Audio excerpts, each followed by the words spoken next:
Hey, it's me, Destin. Welcome back to Smarter Every Day. Today we're going to do awesome science with Orbix Hot Glass here at Lookout Mountain, Alabama. Goggle up. Science is about to happen. We're going to use a high-speed camera and learn about Prince Rupert's drop. It's never been done on the internet. You're going to learn something. Let's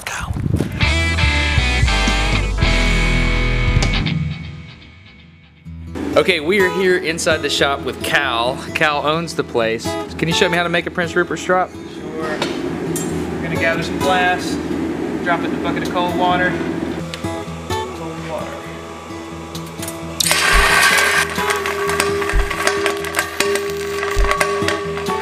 So after it cools down, this is what you're left with. Kind of looks like a tadpole, but it has some really interesting mechanical properties. We can actually hit this thing with a hammer and it won't break. Okay, I'm ready. Didn't go.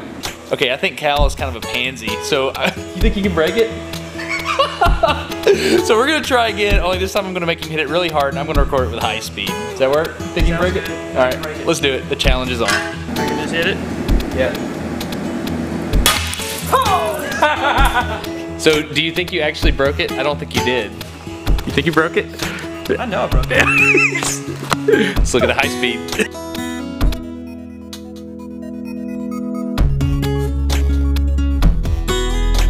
Okay, so the drop broke, but technically it wasn't the hammer that broke it. If you look close in the high speed, you can see that it's the wiggling of the tail that makes it go. This is the mystery of the Prince Rupert's drop. You can try as hard as you can to break the bulb, but you can't. But if you even nick the tail, the entire thing will explode. Not shatter, but actually explode. Let's go outside and I'll show you more. Okay, we're gonna just run an obscene frame rate here. We have this Phantom V1610. So glass breaking occurs so fast that you have to have like hundreds of thousands of frames per second. So we're gonna have a lower resolution and we have to have a lot of light as well. We're also gonna use this Miro over here to run about 3,000 frames per second so we can get a wide shot to see the whole event as well. 3, 2, 1, go.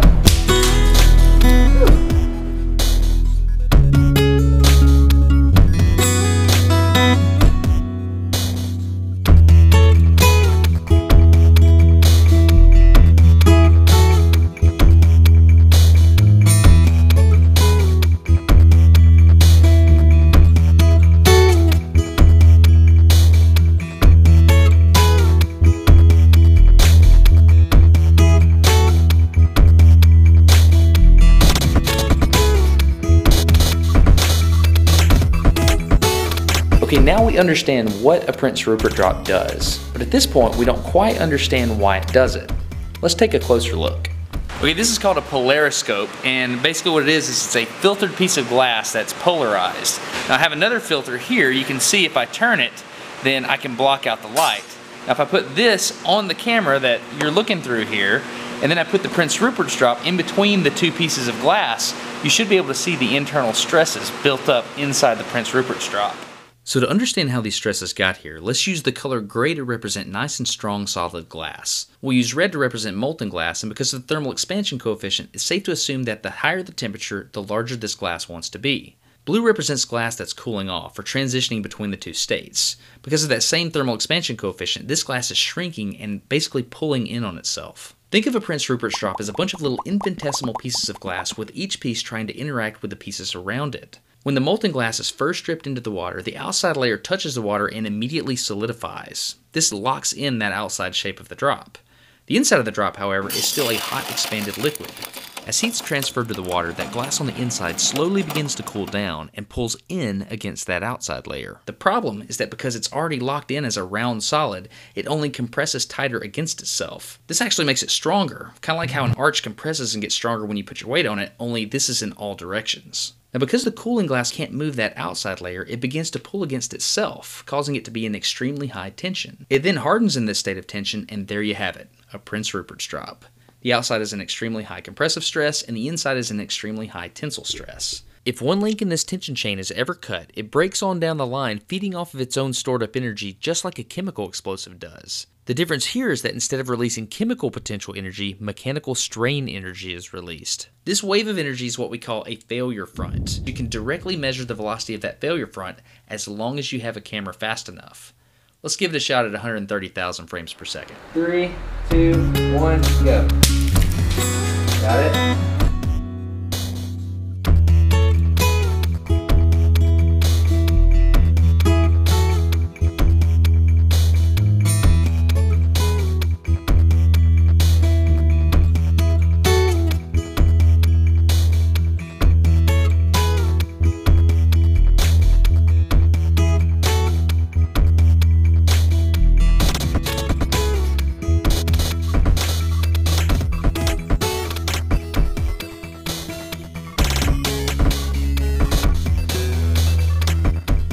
So a big thanks to Cal from Orbix Hot Glass. If you found this interesting and you want to support him by buying stuff, go click on the link wherever I put it and go check out his website. Click the cat to subscribe with the helmet.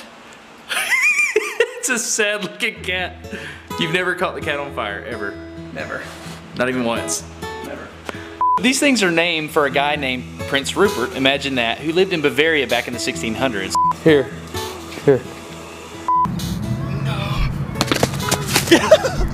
He brought these over as a gift to King Charles II in England, who gave them to his Royal Society to try to figure out.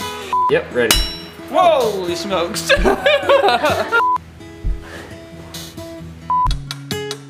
Tension's killing me. You know it blowed up. It blowed up. It blowed up, y'all.